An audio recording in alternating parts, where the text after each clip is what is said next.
Hey, welcome to your day off. My name is Corey, and today I'm sitting with my friend Gabby from Beauty Launchpad. She's the managing editor at Beauty Launchpad. Gab, man, what's up? Hi, how are you, Corey? Awesome. I think this is like our fifth podcast together, isn't it? Something like that. I feel like we've done a handful more, but yeah, it feels like we've done a handful more. But yeah, it's fun getting to chat and have all these conversations. It's been a good time so far. How is I'm going to audit you now a little bit. Like how has it been from your side? How's the experience been? It's been fun. I love, like, again, I have, for people who don't know, a broadcast journalism degree. So my experience has always been more like the television side of things, the like doing the long form speaking and content creation. And so I like there was a magazine journalism degree that I could have gotten when I went to college, and I didn't do that at all. And then I ironically ended up with a job doing magazine. So it's fun to get to sort of flex that muscle that I really love and am most passionate about. So I've been enjoying it. And it's fun to talk to friends that, Beauty Launchpad has collaborated and worked with and done a lot of stuff with, but it's also fun to get to have new conversations as well and get to meet new people in the industry, because I think one of my favorite things about this collaboration is, Corey, just truly how many people you know in the industry and friends that you meet and being able to make those connections, because that's really what Beauty Launchpad is all about, is sort of finding those people in the industry who are really passionate about what they do and uplifting their work and getting to showcase what they're doing and how it's helping other people in the industry grow and thrive. Well, thanks for that. I mean, I definitely pride myself on the friendships that not only that I have, but that we're able to maintain. I don't know what to really kind of do with that, but it is what it is. Thank you, I appreciate that. So how has it been? Like, what's been different? Actually doing it. Having a broadcast journalism degree and then actually sitting down and doing a podcast. What have been your learns? What have been your big things? Ooh, I think for sure, because for the time that I started working at Beauty Launchpad, I feel like there was a lot of time where I wasn't doing as much of the interviewing because I had, was under a managing editor. So I've sort of been like flexing that muscle again that I kind of like grow dormant. So I've been, having to sort of get more comfortable with like, doing interviews. Also being having a co-host. I feel like I've done a lot of interviews one-on-one where it's just me interviewing, and it's a lot more like I'm interviewing and then this is being used for like a written news article, a lot of what I did in college. But um it's been fun to flex that muscle again. And I think I've gotten better at like articulating and asking questions, also just getting comfortable with the conversation process. And also just being more confident in myself. I know this is a conversation, Corey, you and I had. For people listening don't know, I'm 24. I'm going to be 25 at the end of the year. So I'm a 2000s baby. And so I always am like, oh, I'm super young and naive. And it's like in the 2.5 years that I've been with Beauty Launchpad, I've learned so much. And so I'm starting to get more confident with sort of labeling myself as a pro in the industry Yeah. and not knocking myself down, because I notice I do that a lot in conversations where I'm like, I'm super young and all of you are been in the industry forever and know what you're doing. And I feel like it's been fun to get to talk with so many people and just feel more confident having those conversations and getting to just enjoy them and be in the moment. Well, that's awesome. I mean, listen, and again, off-camera conversations, the conversation that we have is like, make sure that you live in that power. Yeah. I think that goes for everybody that's listening as well. Live in your power and live with that in mind. I just think that that's cool. Actually, maybe this will be a good segue. So speaking of, we've talked about this too, but like our guest today, I met her at Serious Business. Once again, that's a Neil Group a program that's done every January in New Orleans. I cannot recommend enough people to get there.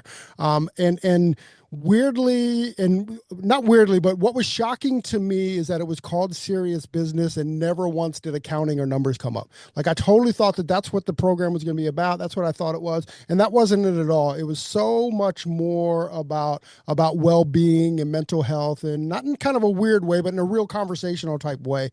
Just about that part of the industry. I don't know if they got like if it used to be more accounting and numbers and that's where they got the name Serious Business and it evolved into something else, or because I also know they've been around for I don't know like 40 years or something. So I should probably bring Deb Neal back on and have the conversation with her about like how did we get to Serious Business. But anyway, so our guest is I met her at Serious Business, and Gabby kind of give us her stuff. Yeah. So for one, first of all, I am super bummed that I didn't get to be at Serious Business. You talked to me about it a little bit before you went. and it sounded super fun and super exciting. And definitely, I think a lot of hair pros are always like into the big trade shows, and that's sort of what people go to. But I always encourage, I think, going to the smaller events you may not always hear of that have, you know, a lot of opportunity to do something different, you know, than your traditional trade show. But that aside, our guest today, her Instagram handle as is at wee wee girl. So that's fun. We'll talk a little bit about that. And she's an entrepreneur who is known for creating human design, has a lot of content about like how to improve your social media game. Her name is Andi Eaton Allman. Thank you so much for chatting with us today, Andi. So happy to be here with both of you. It's going to be a fun conversation. Yes. Andy, you have a podcast, right? I sure do. My podcast is called The Unschool, and it's all about learning how to do things in the opposite way of which you were probably schooled to do things. So we just talk a lot about how to grow as a creative, as an artist, as a professional, as an entrepreneur, as small business owners in your intuitive way. That's ultimately what the show's about. I love that. I can also tell because your mic setup is like perfect. I also have a husband who's a musician and a producer, so you better bet I have the right setup. He wouldn't have it any other way. Oh, we need to get him on the guitar then, man. He's got to come in and sing for us or something, Andy. We'll see if he stops by. Perfect. Andy, where are you from? I'm originally from North Carolina, but I spent most of my younger years in New Orleans, actually, where we met. I lived in New Orleans for 15 years. I live in Los Angeles now, but I really feel like New Orleans is it's my soul town. It's where I met my husband. Much of my family is there. So that's where I'm from. That's my background. It felt like a homecoming then. It totally did. Yeah. Yeah. So actually my family was all in the audience for my serious business talk at the Sanger, which was really cool. Yeah, it just felt like getting to be in my special home place with all my people and this really amazing crowd of people that were there for the conference. Can we jump into this? Like, how was it like performing for like well, first off, I guess the first question is, was that the first time they'd seen you speak? Yes, like in that, in that way. I mean, my gosh, the Sanger Theater, it's like you don't get much better than that for a stage. So, they've like heard my podcast, they've like seen me do like, smaller workshops before, but on a stage like that, my husband, who, as I mentioned, is a musician and performs all over the world, was like so hype to see me on a stage that's like normally the type of stage that he's on. He was like, "Oh my God, you crushed it. You were so great. That was so great." So yeah, it was really special to have my family there in the crowd. How was it? How was it right before you went on? I Well, let me back up. Were your yeah. nerves higher, lower, about where they were in a normal talk situation, or what was that pressure like? I this in the 10 minutes before, I was just hype. I was just ready. There were no nerves. I was nervous that morning because, who wouldn't be? But once I got backstage and it was like I was backstage with like Van Council and then like the other keynote speakers and I'm like, dude, I'm like in it with these people. This is amazing. This is so exciting. And I was really just I knew that what I was going to be bringing to that crowd was something that was going to be really valuable for them. And so I was just excited. That's awesome. We just had Gabby and I we just had Dr. Heiss on, Rebecca Heiss, Yeah. Yeah. Yeah. and She's amazing. she is amazing, and we actually ironically the day that we're recording this was we just released it this morning. Hmm. And, one of the pieces of advice that she gave, and you kind of touched on it there, is that when you're public speaking, the moment that you stop making it about you and making it about the offering and about the Hmm. audience, then that's when everything changes.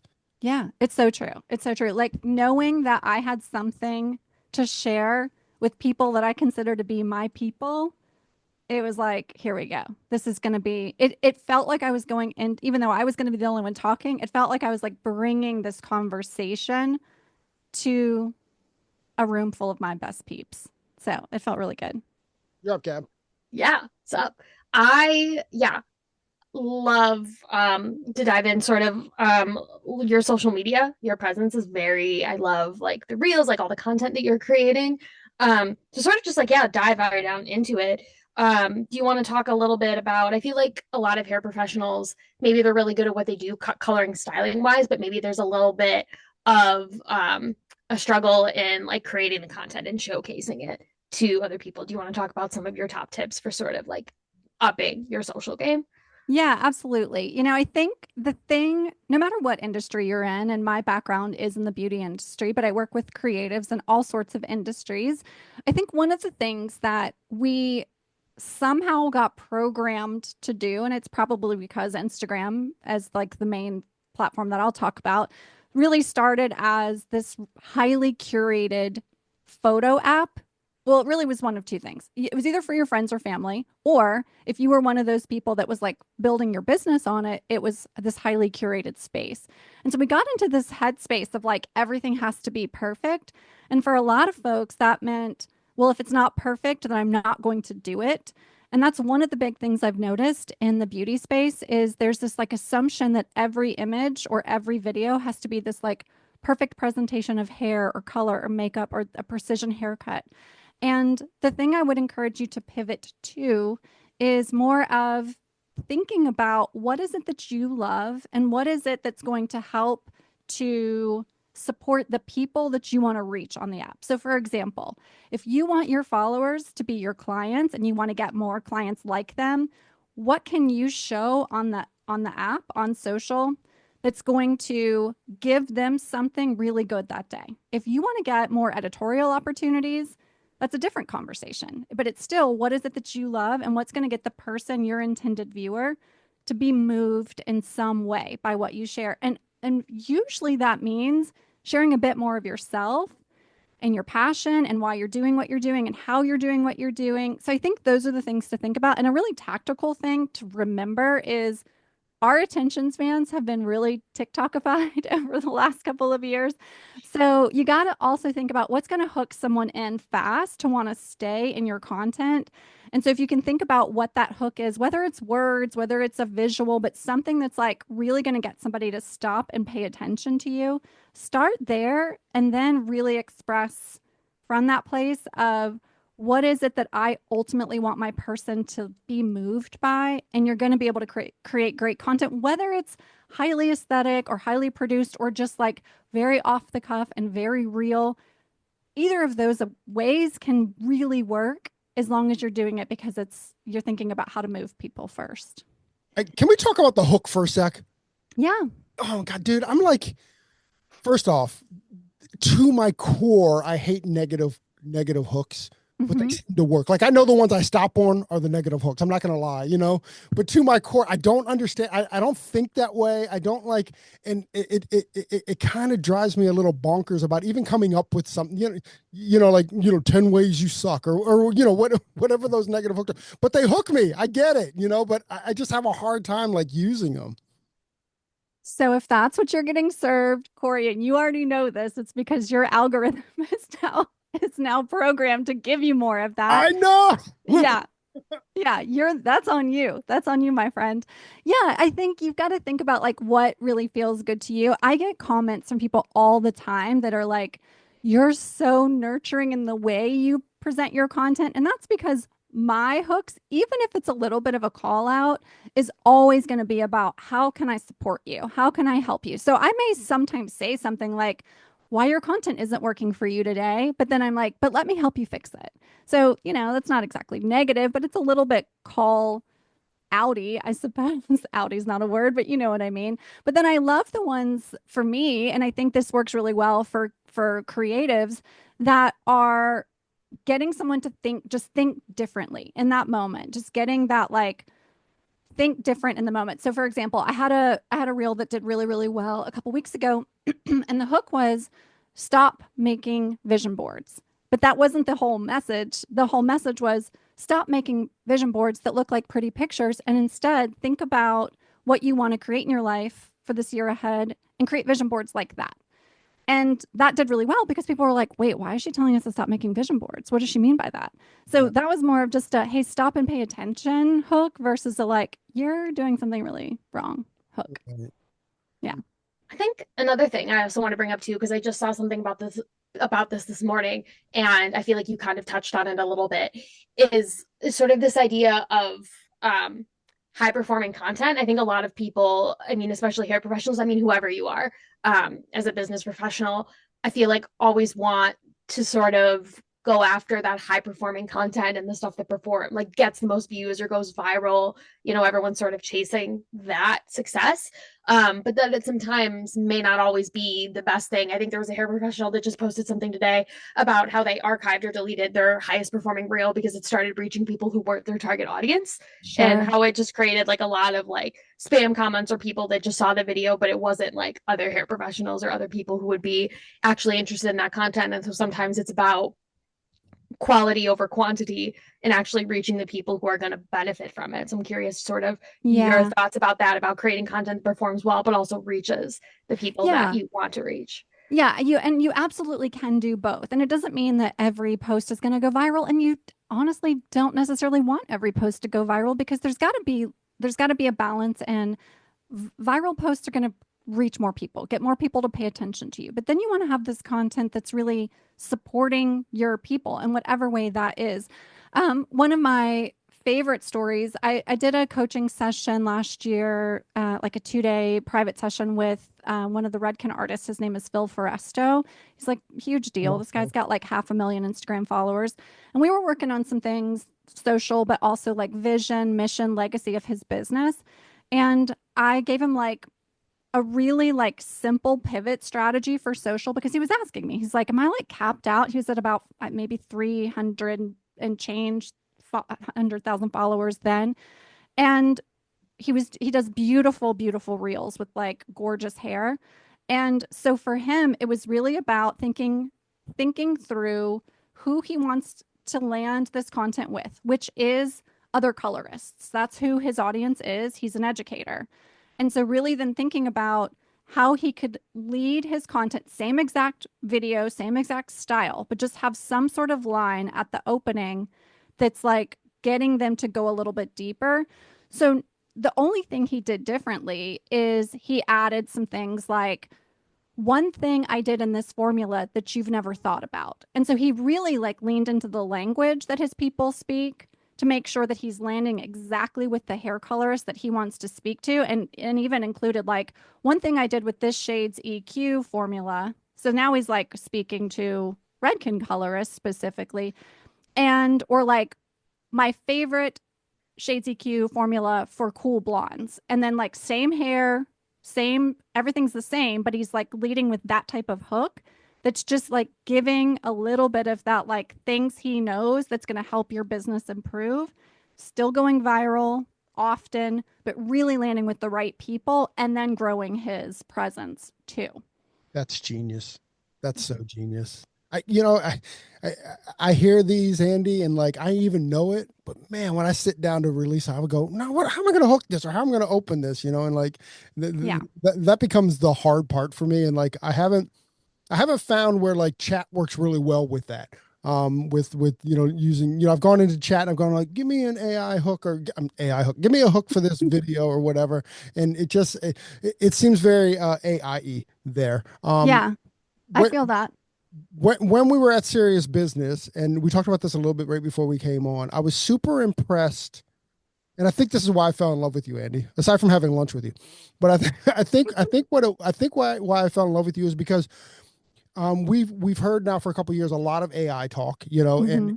and even for all of us really for years I've been like, okay, AI, but how do we use it in the hair industry? And as you were sitting there on the stage, you were like, here's practical ways to use this in the hair industry, Hmm. specific, like how do we use AI, for the hair? Can we dive into some of those things and Yeah. yeah, let's do it.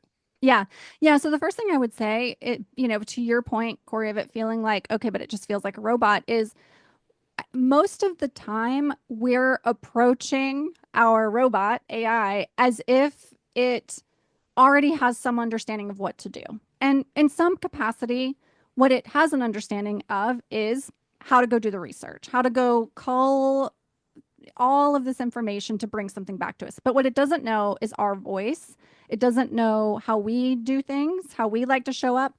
So I always recommend before you start doing things like asking AI for prompts, for hooks, for social strategy, for a content strategy.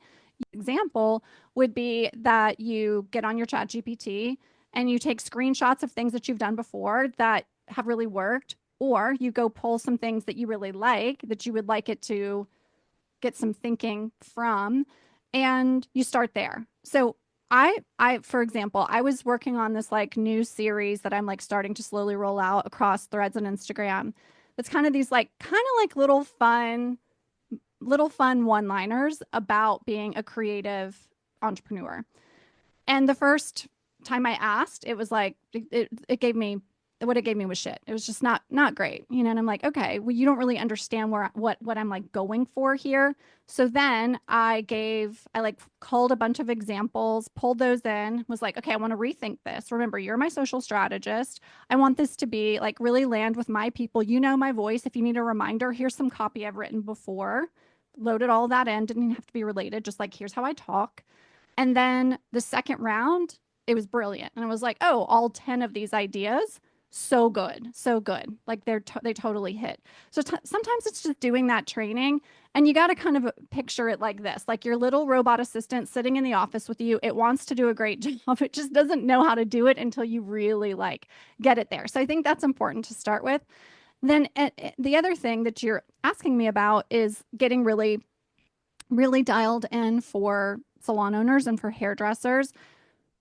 When you're thinking about the things that you need in your business, what I encourage you to think about are what are all the things that you know will move the needle in your business. So one of the examples I used when we were together at Serious Business is getting really great SEO on your website and in your social.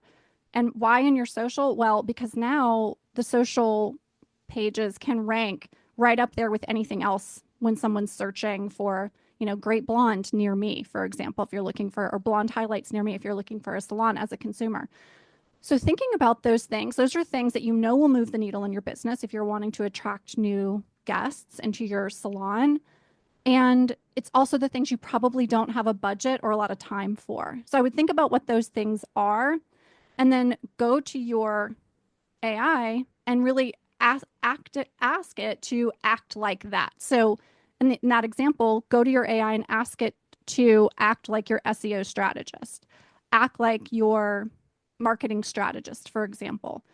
And then you can do things like feed it your website, your salon's website, feed it your salon's Instagram page, and ask it what you need to do to implement changes quickly to get the best result possible.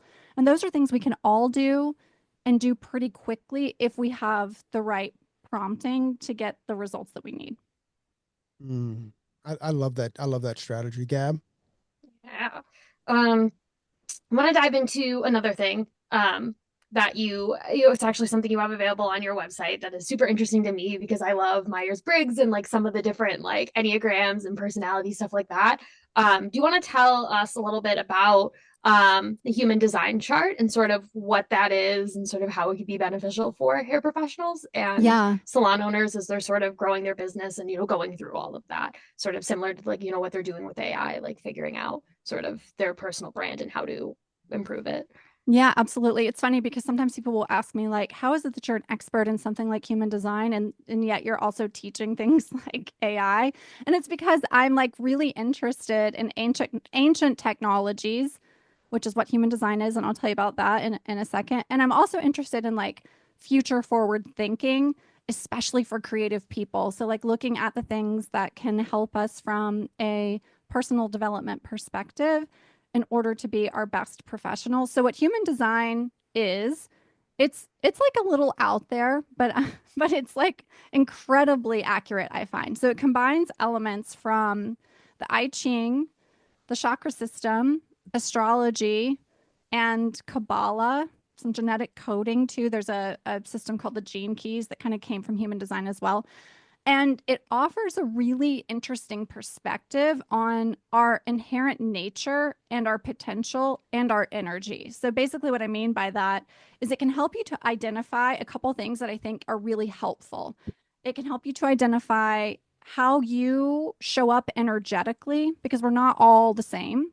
And we know those people that like can like go, go, go, go, go, and like feels like they never burn out. And then we have those people that like you're like really hot and then you need to go plug back in for a little while or unplug to replug.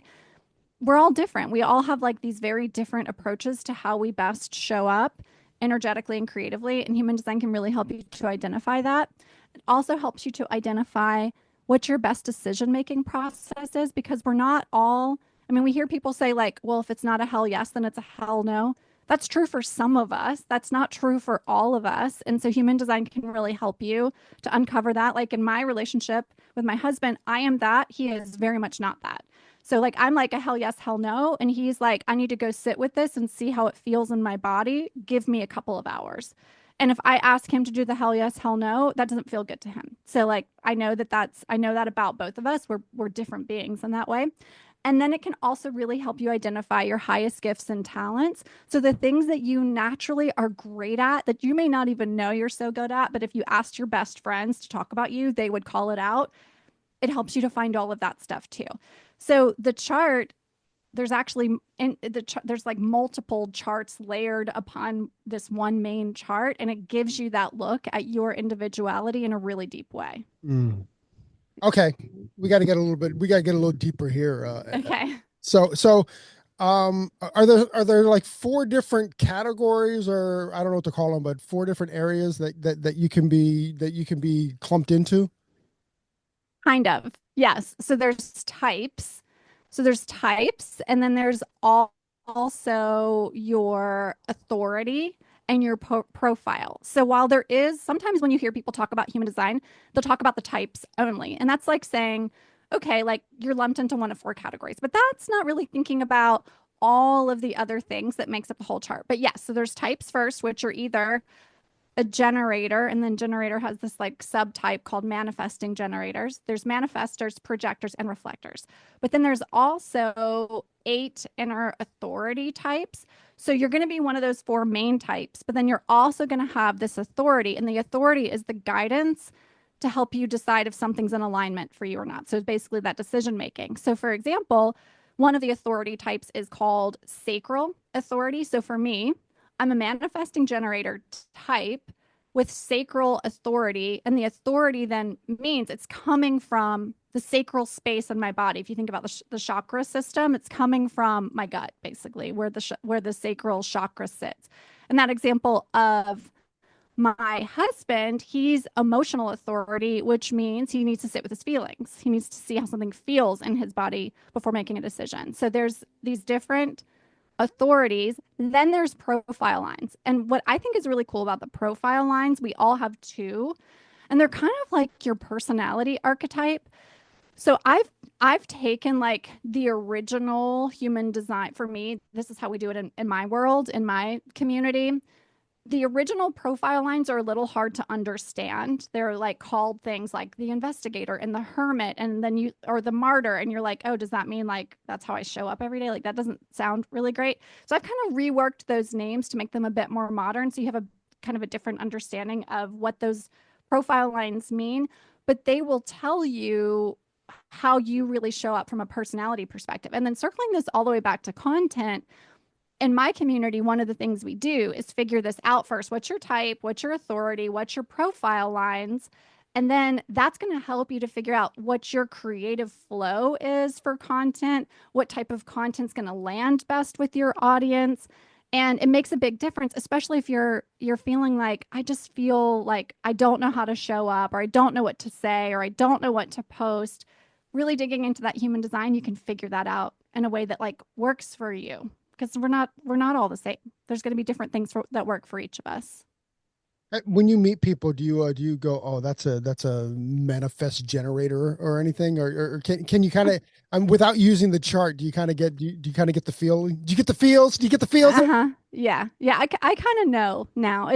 I'm almost always right. Like I can usually tell if at first conversation, I can usually tell which type you are.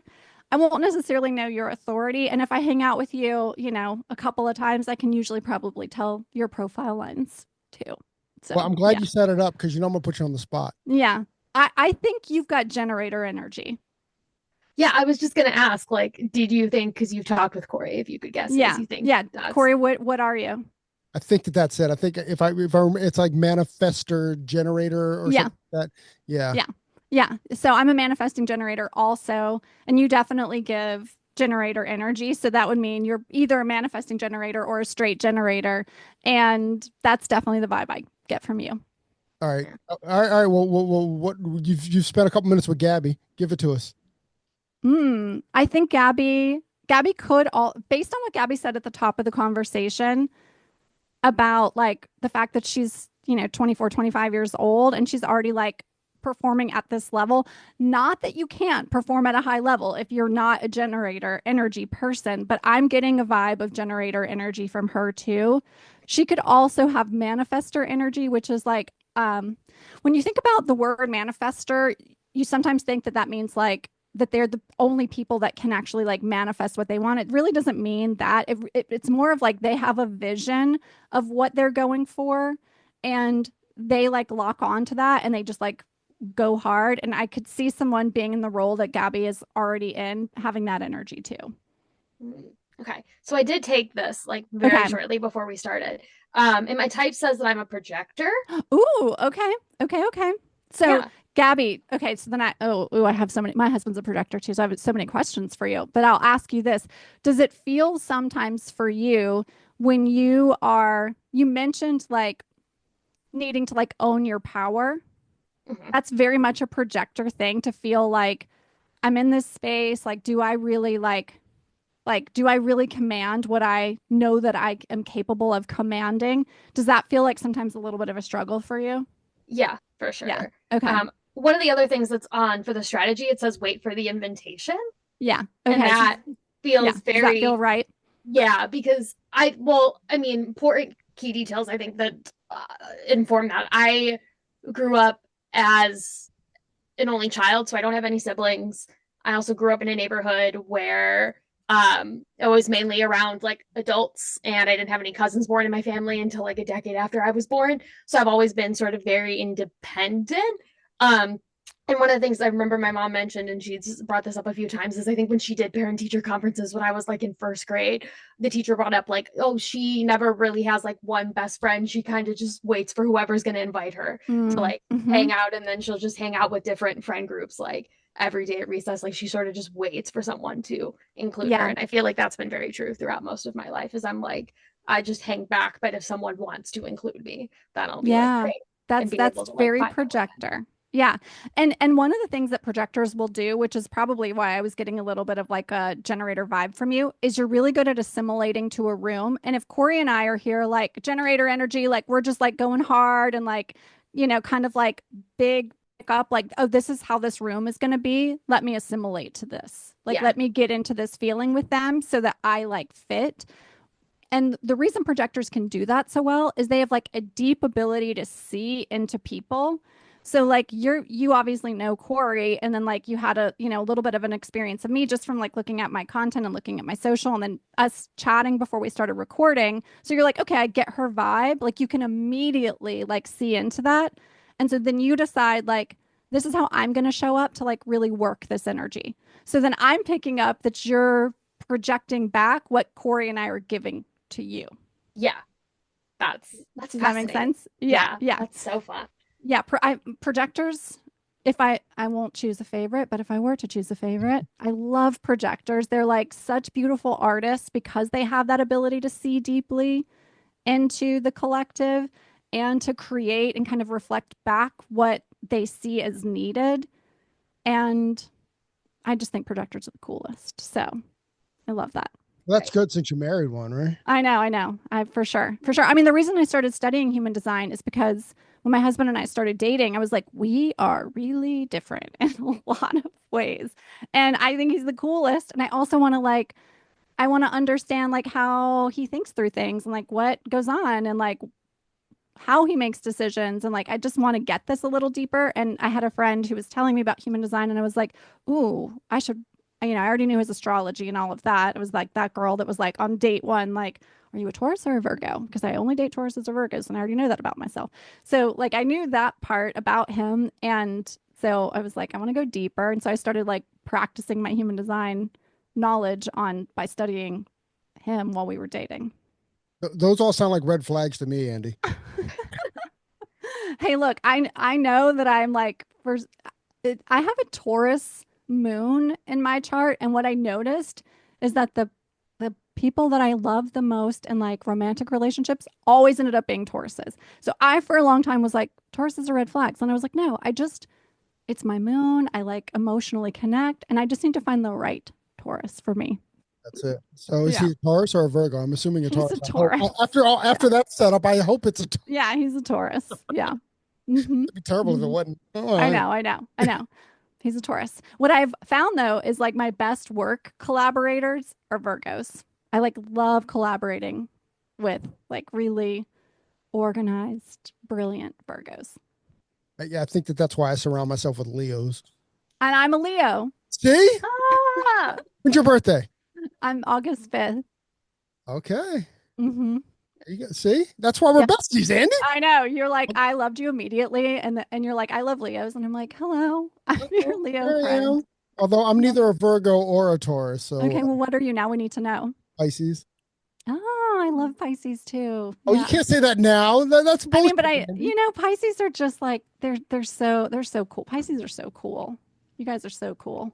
You have like just like the dreamiest view on like on everything, and I aspire to have that. Yeah, well, I definitely I can't argue with that there, Hmm.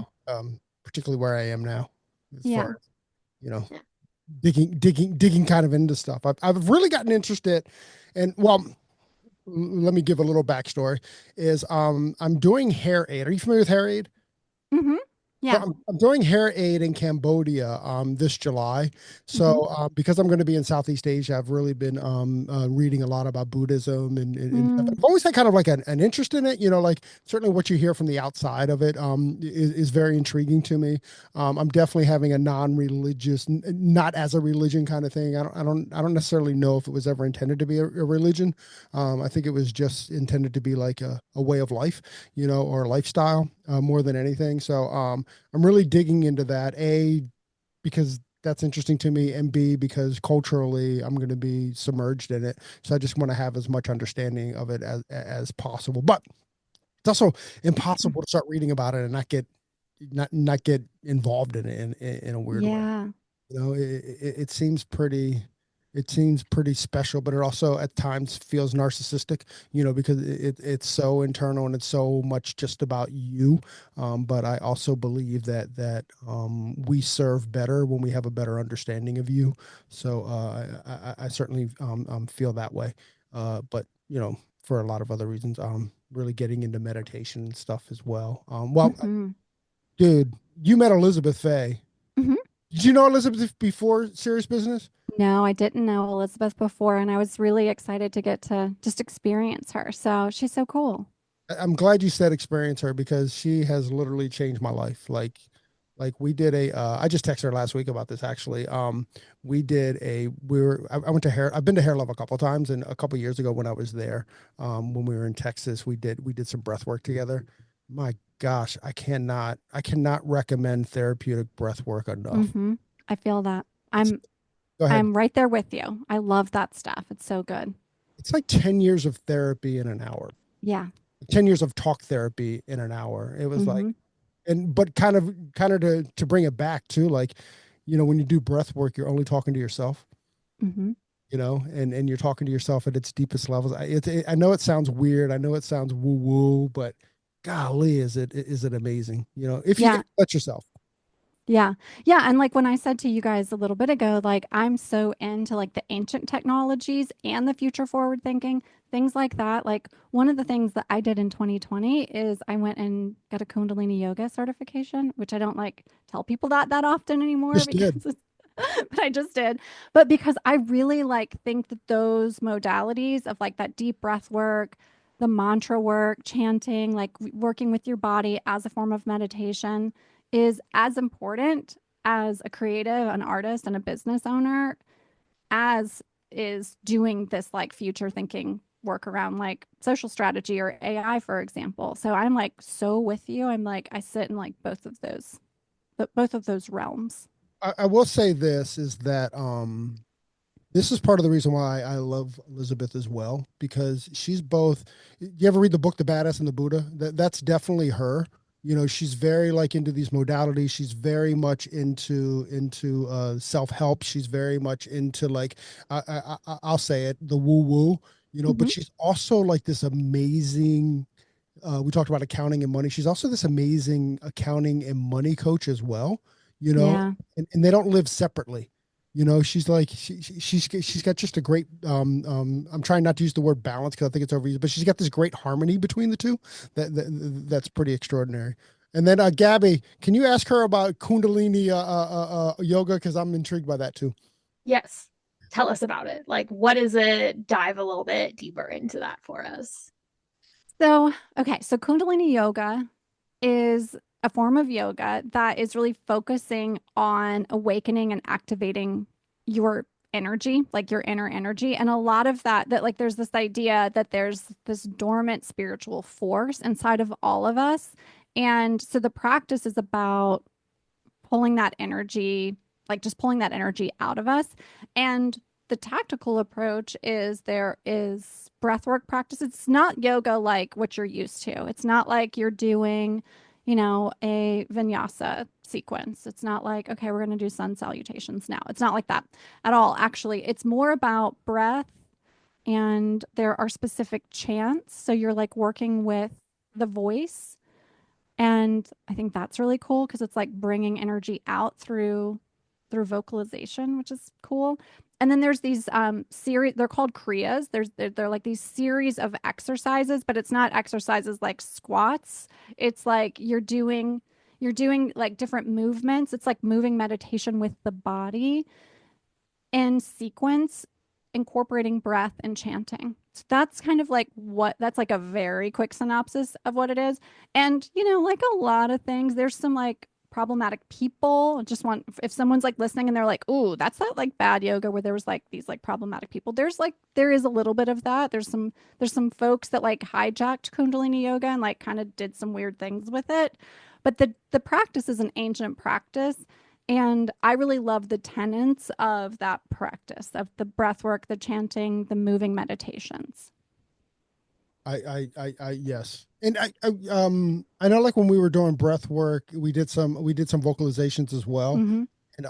and I know Derek, Elizabeth's husband, he was explaining that it actually like it almost massages the vagus nerve, which Yeah, that's right. brings Hmm. a lot of like a lot of relaxation as well. Go Yeah. ahead. Ooh, I love that. I feel like that's something I need to dive more into because I feel like I'm someone who's always like super stressed and so like calming and just like zoning out is Yeah. Go to something. a Kundalini class, Gabby. And what you're going to notice is like most people are going to be wearing white and like the very traditional studios and teachers will be like, you have to wear white. But like the more modern ones are like, if you feel called to wear white, wear white. The reason they're doing that is it's this idea that like if you're wearing white, like you can reflect and attract all auric colors, basically, like all fields of like color vibration. But if that doesn't feel like something you want to do, pick a studio that doesn't like make that its thing. So you just know that before you go. I'm like prepping you for your first Kundalini class because you're going to be like, that was weird. But then the intention is you come out and you're like, that was weird, but damn, I feel great. Like, that's amazing. Ooh, I'm Yeah. excited. That's something I need to do then. I need to look into that where I can find that in Chicago or Yeah. if There's I'm probably at some really workshop. cool Kundalini classes in Chicago. That'll be fun. Yeah. Okay. Um, we didn't talk about this off the top of the bat, but I do want to make sure we get into this. Your Instagram handle is wee girl. Do you want to Uh talk huh. about how you got that handle and sort of the backstory behind it? Sure. How Yeah. to spell it? Yeah. So wee wee girl is OUI, like the French word yes. We, like you and me, we, WEGIRL. And here's where it came from. I started a blog in 2012 called Wee Wee Girl. I started the blog when I was doing well, I was doing two things. I was working in the beauty industry. I was a corporate executive for Aveda, and I also was running a fashion incubator in the city of New Orleans for young designers. And that was like a passion project. So I was like doing all of these things. And I had this idea to start a blog in which I was really kind of just like sharing the stories of all the different things I was working on. And I was like, what am I going to name this thing? Like, what am I going to call it? And what I really wanted it to be was something that felt really like a space for us, for all of us, for creative people in my community. My So it's kind of like a long way to get there, which, no name should take you this long to get there, but whatever. This is the We're here. reality. Let's This stay is here. we're here. So the first place I ever went on a big travel was with my dad, who my dad worked in Paris quite a bit when I was a kid. So I went on this big trip to Paris with my dad, and it was always a very special thing for me. So I just wanted to infuse a little bit of that transformational moment. So I was like, what am I calling this thing? It's like a place for us. It's a place, yes, us. So that was the name that I had in my mind. Like, how do I say yes, us? And so it was we, yes, us. And then it was like, okay, well, this is my blog and I am the yes, us girl. That's We so girl. cute. Yeah. I love So that was the name of the blog starting in 2012. Ran the blog. The blog still exists now. You can go look up Wee Girl. It still exists now. And actually, it really ended up taking off like around 2015 and became kind of a thing. And Instagram was brand new in 2012. So I was like, that's going to be my handle for my Instagram. And it's just really stuck. And so now my business is called Wee Studio. Yes, us studio. And that's my long story of how we landed there. I don't hate it. Yeah. I think it's pretty cool, man. I think it's fun. I mean, there's been lots of times where I've been like, am I changing it? And I'm like, no, it's still true that this is a place for yes, us. This is about transforming us together. That's amazing. How did you find the hair industry? So when I graduated from college, I wanted to work in music and ended up marrying a musician, but I wanted to work in music. Rejected. Did my first job right out of college was as an assistant publicist for a venue. And I realized pretty quickly that I loved it, but I wasn't getting to experience like the joy of music by working in music. So I was like, okay, what else do I love? I was the kid who collected every Vogue magazine from like age 14 on. I probably had like 300 issues of Vogue under my bed by the time I was like 17. So I was like, what else do I love? I love fashion. I love beauty. I love hair. And I ended up getting a job. My second job out of college was running a salon. And I knew nothing about what I was getting myself into.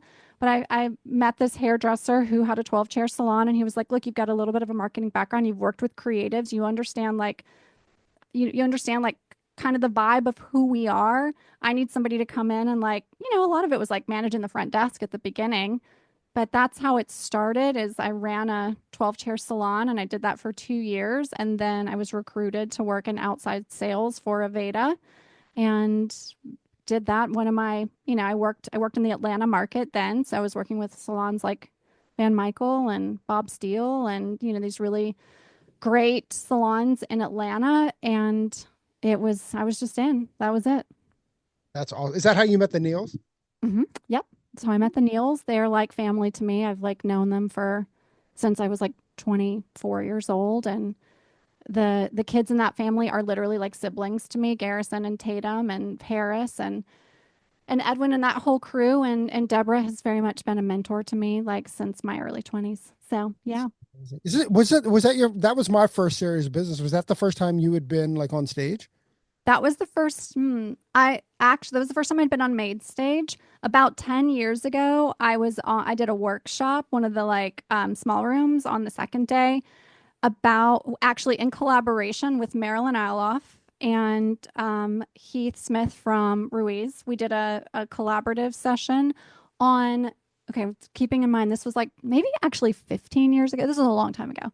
This was before Gen Z was the topic. We were talking about millennials and it was how to work with millennial hairdressers. So now that would be how to work with Gen Z hairdressers, but we were talking about how to work with millennial hairdressers 15 years ago. So Dude, you just opened up a whole conversation. So from your project 15 years ago and working with millennials, how do we work with those kids? How has that conversation changed to how do we work with those kids, the Zers? I mean, it doesn't change a whole lot. It's really like you just got to like figure out what lights people up and like what they're ultimately here for, you know. One of the things I do with Neil Corporation now is I'm the lead facilitator for Neil Quality College, and if you're not familiar with that, it's a weekend they do. They just brought it back. It's like they've been doing this for like a million years, and then it took like a hiatus for about 5 years, and they just brought it back last summer. It's like a retreat weekend for salon owners, and day one is all about vision, mission, legacy work. Day two is about cultivating teams, like really empowering your team, like learning how to do that or like improving your skill set around that. And then day three is like the business day. So it's like 3 days. And so I facilitate that in partnership with a couple of other folks. But the thing that hasn't changed in all of this time is like you gotta like learn ultimately like what your people's thing is. Like why are they here? Why did they choose to be a part of your team? Once you figure that out, it doesn't matter if they're Gen Z, Millennial, Gen X. It doesn't really matter. It's like you just got to know what their thing is, and then find the way to support that conversation for them. And then you're gonna win. You're gonna win. As a Gen Zer, I appreciate that. Thank Yeah. you. Yeah, Yeah. it's true. I mean, and we forget that like that's the same thing we were saying about millennials 15 years ago. Yeah. And it's just ultimately like understanding human nature. It's like Mhm. people make a decision to choose you. If you're the salon owner, they've chosen your salon because something you presented made them feel like this was the place where they could reach their potential in some capacity, or like at least was a stepping stone on the way to their potential. And so you got to remember to address people from that lens. We like forget when we're going into coaching conversations and like when we're thinking about the metrics of like what we want people to do to get the best performance. We go in and we're like, okay, here's your client count. Here's how many services you did. Here's how many pre-books you had. Like we have all those conversations, but like that doesn't move the needle unless we know why that's going to matter to someone. But if you've got like a Gen Z in the room with you who like wants to be able to like move out from their roommates or like, you know, go on like this really great vacation, like whatever it might be for them, and then you can show them how getting more guests on the book or like why retaining their top customers, the people that they love to spend time with, how that actually gives them the opportunity to make more money, to go on that vacation or to move out of that apartment with the roommate, then you've got buy-in. But you've got to like understand what it is first before you ask for the result. But is that any different? You got me fired up now, Andy. Is that any different than anybody at that time of the career? Like what I'm saying No, that is that it isn't. yeah, I'm gonna say like Gen Z is just a label, millennial is just a label, but Exactly. but Right. I mean, as is being 22 or 24 years old, just a label, but it's just Yeah. the understanding of how this part of life works.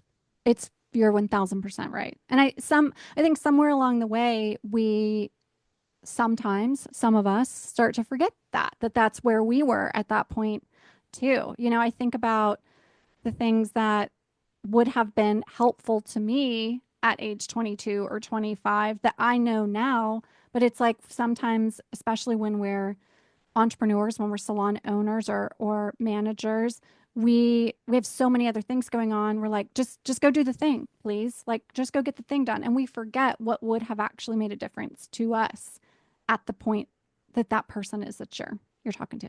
So So, Gabby, yeah. I think what we're saying is you should probably be documenting your life now because it'll be like a great book there in the future because I think we forget Hmm. so much on the way. But there's also a side of it though too, Andy, is that I sound like I was scolding you. I was not scolding you. Let me be I clear. didn't take it that way. Okay, We're okay, good. cool, cool. Woo. As it came through my off my tongue, I was like, uh-oh. Also having I have a 30-year-old daughter. She's actually 32, but there's also room for like you're never going to learn this till you learn this, meaning Hmm. like you got to step on your own toes at times. Yeah. Yeah, it's true. I mean, one of my biggest lessons when people are like, hey, like, what's something that you wish you had known more of when you were younger that you know now is that failure ultimately has to be a friend. You have to like befriend it because you are going to You're going to make mistakes. You're going to screw up. Nobody can tell you what that is like until you do it for yourself. And if you can get comfortable with that, sometimes people ask me like, how do you have like the balls to be the entrepreneur that you are, to like, I'm in my mid 40s, to like keep like pivoting and like choosing new paths and like going for new things. It's because like you, like I have no fear of failure. It's like, what's the worst that can happen? Maybe I lose some money. Maybe I embarrass myself. Like, those are kind of the worst things that can happen. Maybe somebody talks shit. I kind of don't care about that. And so if I had known that when I was 25, man, that would have made things like a lot cooler, a lot chiller. But you don't learn that until you learn it. Mm, mm. I like that. I remember, Yeah. um, I remember, not that I remember, I was having a conversation earlier today, actually, and we're kind of talking about failure and what it is. And like if you watch a baby or if you watch somebody young, like learn to walk or something, like they don't even know the concept of failing because they're Mm-hmm. just doing it. And I'm curious, like we should have Rebecca Heiss here. Evolutionarily, or maybe not evolutionarily, but at what point, like how old are we when we start to understand still we're connected to what we know as failure? Right. Mm. Like, what age is that, and when does it happen? Because I have a 6-year-old grandson, and he's not quite there, but I can kind of see it coming. So, Yeah. Yeah. It's so interesting. And I'm sure, like, taking it back to this conversation of being a great mentor to Gen Z or millennials, or whoever it may be, I think we can help people in the business sense get there a bit faster by like facilitating those conversations. I mean, as I'm not a parent, but I'm sure as a parent, you could facilitate those conversations. And I mean, it's one of the things as humans that we are the most afraid of is like embarrassing ourselves in front of the people that we consider to be important to us. And so when we can like take that like judgment away, I think we can all move a lot, more seamlessly through the world. I love that. That's so, so powerful. And I was going to ask you, and you kind of hit on it already, sort of like what was one of the things that you wish you had like learned that you, yeah, didn't know. Do you have anything else like along that lines? You talked about failure, but is there sort of anything else you've learned along the way that you think like, I'm glad Yeah. know this now?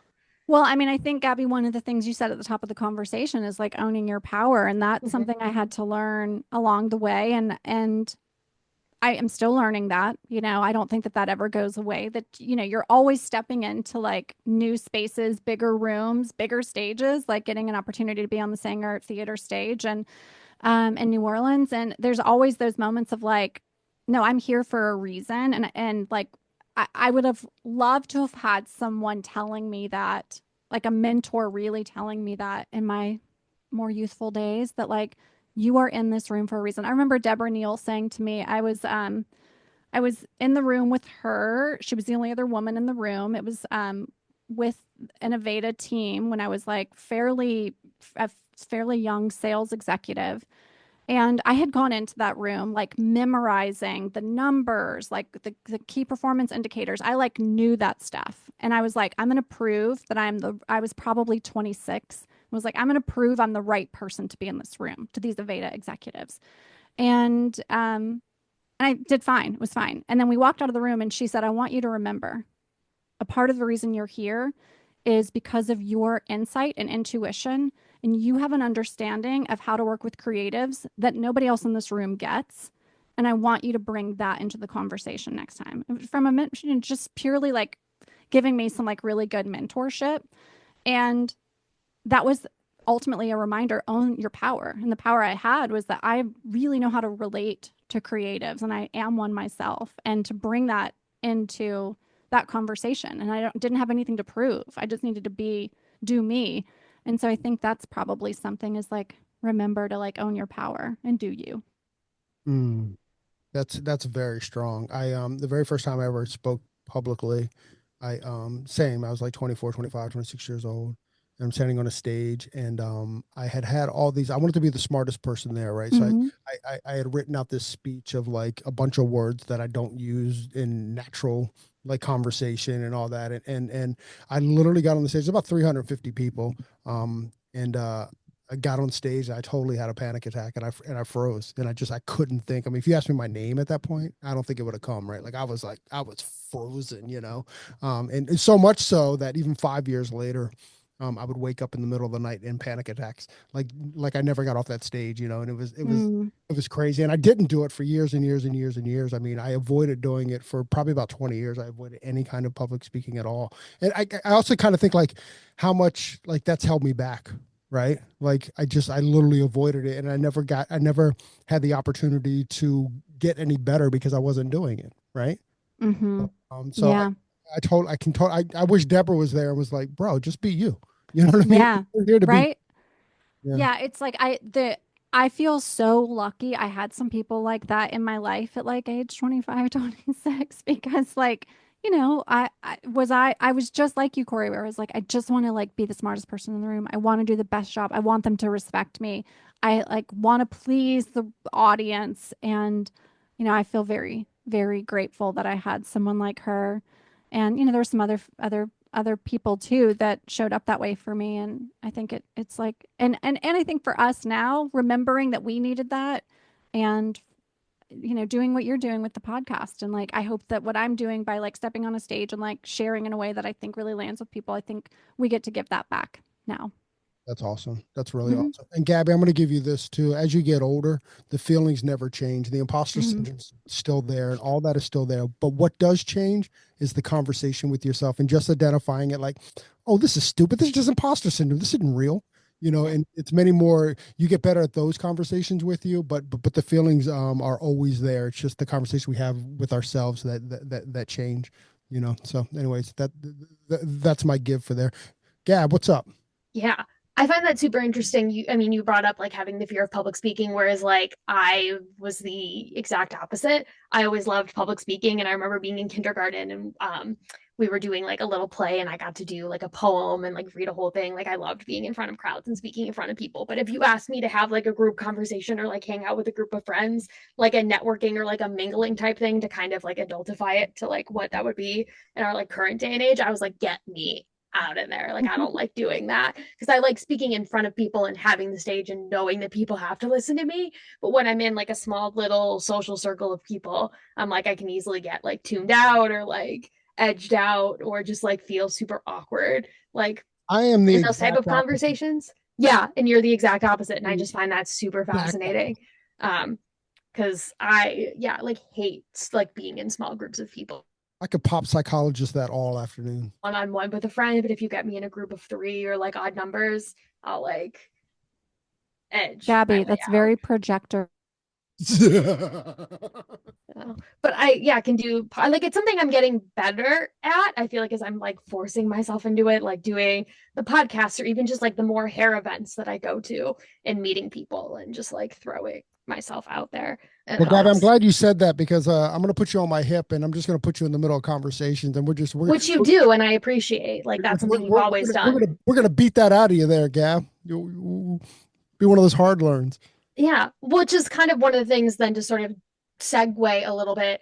Because we're talking about mentorship. I think something, and this is something I've kind of wanted to narrow in on Beauty Launchpad, in terms of like being a managing editor now and looking at like what are the key things that I kind of want to address and like what is it that professionals really need in conversations we haven't really had. So obviously we'll always have like the cut color styling, like all of that, like that hair education, but looking at like what else is it that hair professionals need? And I feel like mentorship is a big thing in the industry that's maybe a little bit of a struggle. And we've kind of talked about this in some of our previous episodes that there's always sort of that push when you're young, like to just be your own boss and to be like, top of your game. But that sometimes you need a mentor when you're first coming out of school, finding, your like finding your footing, and so sort of I'm wondering if you have any tips or advice or insight on sort of like what the industry can do better to sort of cultivate more of that mentorship and like in when we're in this era of sort of like be your own boss and be a kick-ass entrepreneur but also needing that mentorship, like finding the balance between those two things. Yeah, I mean, you're so right. And it has historically leaned to technical, right? We're like, be the best technical artist you can be, and here's how you do that. And you could look a million different places and get incredible technical education. And it's also what people think they want and need. And of course there is obviously a huge need for that as you're growing as an artist. But the things that we forget are the things that I think like serious business really hit, which was those like well-being pieces, like mental health, taking good care of self. You cannot be an exceptional entrepreneur, and I even mean entrepreneur, like even if you work in a salon and you're paid commission and you work for someone, you still have to have entrepreneurial energy to be the best artist you can be. And we most of the time are not offering the education, the mentorship, the training around those things. And so for example, when Deborah asked me to come in to serious business, she asked what I wanted to focus on, and there was like a couple of different ways I could go because I there's a lot of different things that we do at Wee Wee Studio. And the thing that really like came up for me was there's a couple of things that if the people in this room could get really good at, which would be getting their digital footprint right and using some of the technology that we have that's like certainly not going anywhere to make their business a bit better. If they could get those two things and come out of this conference and do something with that, they're going to be they're just going to be better. They're going to be able to be more creative because they're going to have that stuff kind of in the pocket. So I think like to really answer your question, it's as an industry, how can we provide more opportunities, not taking away anything from the technical, but how can we add more opportunities to learn all of those personal development pieces and the business development pieces that you need, whether you are an owner, an independent stylist, an editorial artist, or a hairdresser working behind the chair in a salon. You need all those things no matter what. That's really good. Hey, listen, guys, we could talk for hours and hours and hours, but we're well over an hour right now. And as I mentioned at the top, I get a little squirrely at about an hour, so I'm squirreling right now. Andy, how can people find you? How can they locate you? How can they hang out with the Wee Wee Girl? Yeah. So as you mentioned, Instagram, it's Wee Wee Girl, OUIWEGIRL. You can check out all of our programs at Wee Wee Studio, same spelling, just studio on the end. And then my podcast is The Unschool. We're coming back right about now for season 5. So this is our 5th season, and I'd love to have you come check out the show. So that's all the places. That's awesome. Andy, thank you for hanging out with us and thank you for joining us on your day off.